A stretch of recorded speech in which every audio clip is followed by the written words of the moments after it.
Hello, Hofstra fans, and welcome to the W. Mason Coach Report with head men's basketball coach Joe Mihalich. Welcome, Coach. Great to be here. Thanks for having me, as always. Coach, start to the season. You played 2 games already, 1-1. Dropped the season opener at San Jose State and came back with a dominating effort against Monmouth. What are your overall thoughts on the first 2 games of the season? Well, to maybe sum it all up, I think we remembered how not to play the game, and I think that we remembered how to play the game. But that's with all due respect to San Jose State. I think our guys, they're a good team. They're well coached. They good size. They had a couple of guys shoot the ball pretty well, and they deserved to win. We certainly did not deserve to win, and I think we realized that. And then we challenged our guys and reminded them that no one's going to give you anything. You got to earn anything you get. And I thought our guys responded pretty well and came out against Monmouth and had a pretty good game. Yeah, to the San Jose State game, it's probably going to be talked about a lot all year. You guys are going to be a work in progress. Your team is going to be a work in progress. You've talked about it after both of the games. There's people playing new roles that they weren't not accustomed to. There's new starters in the lineup. Is that part of that? That's really part of the non-conference slate for most teams, isn't it? Without a doubt, and the expression you use is one that I use as well.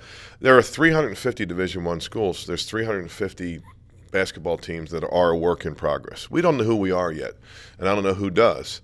It's early. As you said, guys are growing into roles. The guys that were played here last year had great years have a little bit of a different role this year, and some guys that didn't play have a big role as well, have a new role as well. So we're a work in progress. We're learning every day what we're good at, what we're not good at, and the goal, as always, is to sharpen our teeth with non-conference play for the conference season, and then when the conference season is over, have a chance to be good enough to win this league. Yeah, and your leaders, DeJour Bowie, Eli Pemberton, they've gotten off to decent starts. Eli has picked up the scoring slack left by Justin Wright-Foreman, and then DeJour is obviously averaging 7.5 assists already a game. What have you seen from those two for the first 2 games? Yeah, they've been. It's no surprise that they've accepted this challenge of being the leaders of the team and trying to make this team as good as last year without someone like Justin Wright-Foreman. They've been terrific, and they are great leaders, as you say, and they're up to the challenge. Yeah, one of the most exciting parts of this year in terms of your roster development is really the thrusting of the starting lineup role for Jalen Ray, who looks like he's going to succeed and succeed greatly. Have you kind of viewed that the same way? It's kind of one of the more exciting parts of your team this year? Yeah, Jalen Ray's a terrific basketball player, and got caught up a little bit in the numbers last year because he was playing behind Justin Wright-Foreman, but we all knew what a great player he is. Coming into the season, there were some question marks. Who's going to be who's going to take over for Justin? Who's going to start at his position? And Jalen made it pretty clear right away. He was the one. He was the guy. Like it's going to be his spot, and he was ready to play well.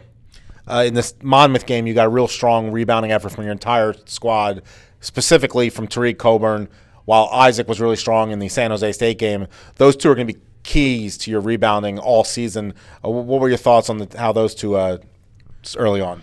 Yeah, we've asked everybody to do a little bit more than last year. We haven't asked anybody to do what Justin did last year. Nobody can do what Justin did last year. Elijah Pemberton, DeJour Bowie, Tariq Coburn, nobody can do that. So, but we have asked him to do some other things better, and Tariq Coburn's rebounding better. We've asked Elijah to try to rebound that ball better. Isaac, we've asked him to try to score a little bit more, and all those things. And these guys are. I think these guys understand what they have to do, and I think these guys also appreciate that they don't have the pressure of just trying to be the next Justin Wright-Foreman, just being who they are and being a little bit better of what they did last year. Well, Coach, you got 2 games on the schedule this week. Wednesday. Obviously, we talked months ago about the schedule formation, how great this year's schedule was, a lot of interesting mid-major matchups, great trips to California and Florida. But this game against Bucknell is a real solid game for your squad, and it's really going to give you a challenge similar to what's in the CAA, isn't it? Without a doubt. Our goal is to play good teams, get challenged, get ready for the conference play. We played Monmouth, who could win the MAC. We'll play Bucknell, who can win the Patriot League. Later on down the road, we'll play Stony Brook, who can win the America East. We'll play Princeton, who could win the Ivy League, and so forth and so on. And these teams make us better and get us ready, and it's a really good challenge. And what challenges does a team like Bucknell pose for you guys? Well, I think just in general, they do not beat themselves. They do not beat themselves. They're solid, very, very well coached. They're good at both ends of the floor. I don't know what their weakness is.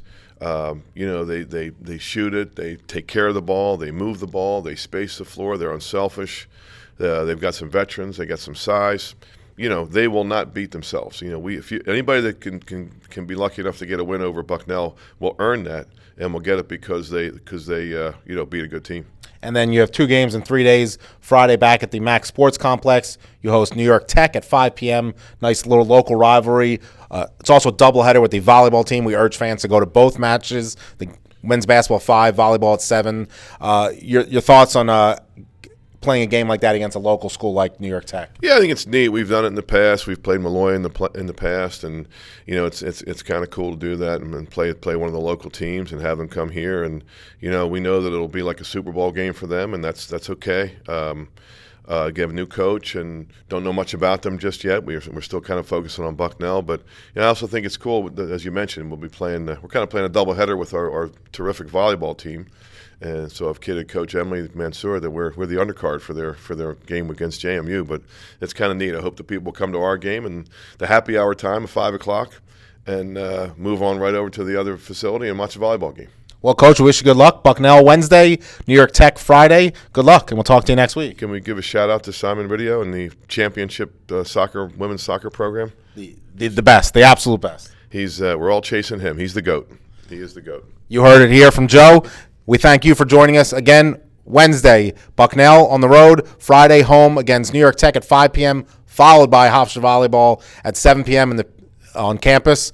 Thank you for joining us today in the W. Mason Coach Report with head men's basketball coach Joe Mihalich.